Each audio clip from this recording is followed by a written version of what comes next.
We are taking phone calls, sort of. They're really kind of like VoIP calls, I guess, through the David Pakman Show Discord, which you can find at davidpakman.com/Discord. Let's go to, I believe it's Nikki from Germany. Nikki from Germany, is that right? Nikki from Germany, you're on the air. Nikki from Germany, last chance. And Nikki from Germany is gone. Let's go to Bryce from Illinois. Bryce, you're on the air. Hello, can you hear me? Yes, I can. Fantastic. How are you doing today? I'm doing well. Good. So I've just got, I guess, a couple quick questions, kind of joking mildly, just to, I don't know, break the ice a little bit, and then I guess more of a serious question, if that's all right. That works with you. Okay. So first question, boxers or briefs? Oh, I have a video on YouTube about this, so I refuse to answer it in perpetuity. You just have to go and look at the boxers or briefs video on YouTube. Oh, I see. Fair enough. I guess my other question is, you live in New York City, right? Near New York City, yeah. I don't say exactly where.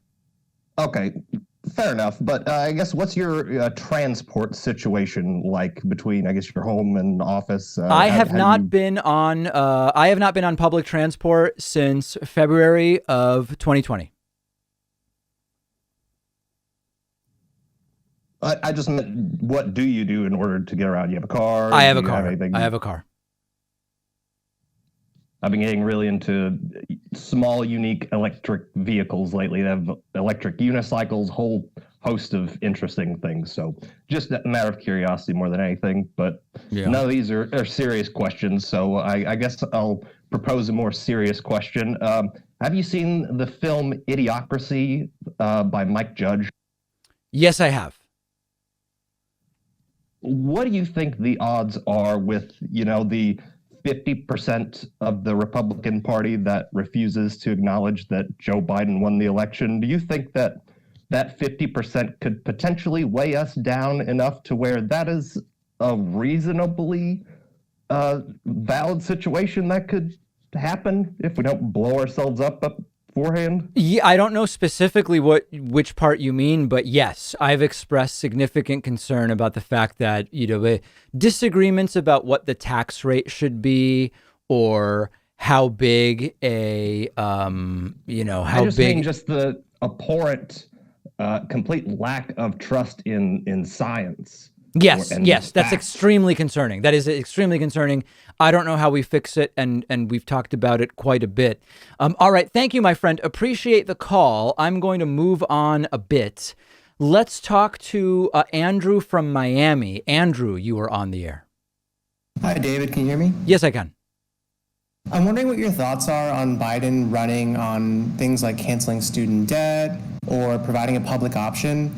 And then when he actually gains power, he doesn't really seem to have the means or desire to enact any of those policies. Yeah, I mean, listen, I would take issue. I don't know that Biden ran on canceling student debt. I think that towards the end of the campaign, pressure made him say he'd consider canceling some amount of it, but not $50,000. I think he was talking about 10. Needless to say, as I've said before, I don't think he really has any interest in doing it. And on that, it's just, he's just not interested in it. And I disagree with him on the policy, but Joe Biden never seemed to me interested in actually doing that. Now, on the public option, healthcare is, he did COVID stimulus and that tweaked Obamacare to some degree. And now he's got infrastructure, the jobs plan, tax reform. I am still open to the idea that Joe Biden will make a good faith effort to put a public option in place. He may not do it.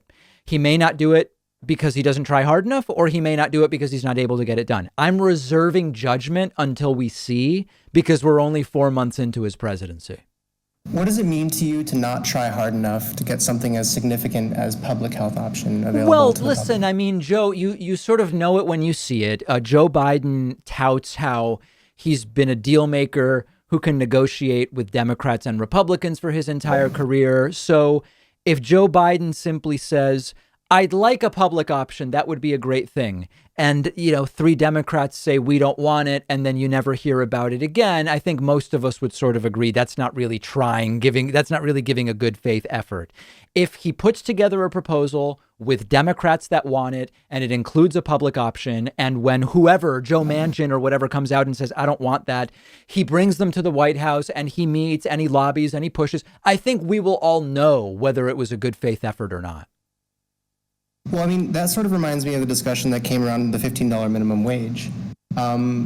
He's supposed to be this great, I mean, we don't want to say deal maker because that reminds us of the previous administration. Yeah. But if he's supposed to bring together Democrats and Republicans to enact things that are overwhelmingly popular with the public, the $15 minimum wage sort of fell through, and he sort of let that happen by saying something along the lines of, we don't think it'll pass given the current, Yeah, Senate. he didn't even, I mean, listen, he didn't even have every Democratic senator on board. There was just no way. And as I've spoken about before, we can argue that morally the parliamentarian should have included it and let them all vote no and but in practice, it would have just delayed people getting a COVID cash. That's in practice what it would have done.